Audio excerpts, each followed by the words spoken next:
Me, myself, and I. Who was I?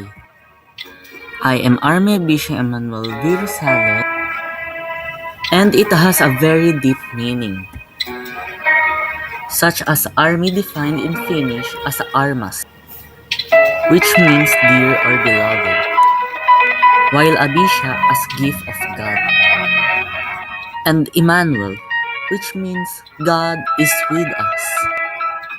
I was born on March 29, 2012, at Veterans Memorial Medical Center, Quezon City.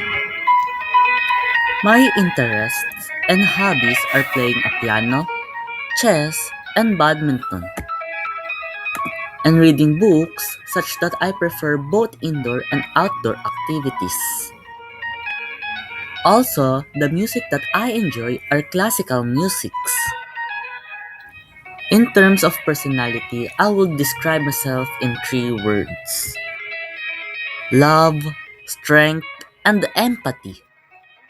I am also both introverted and extroverted, which helps me understand how to interact with people.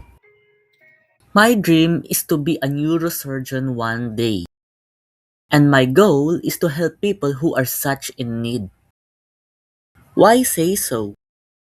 It is because of my role model. Who is my role model? My role model is my mother, because she taught me how to be a better person.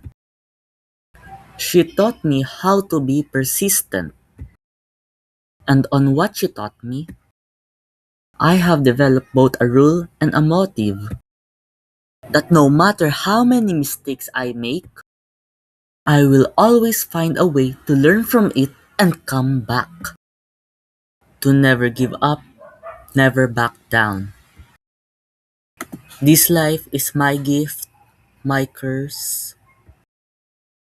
Who am I? I am Army, the son of a great mother. And I thank you.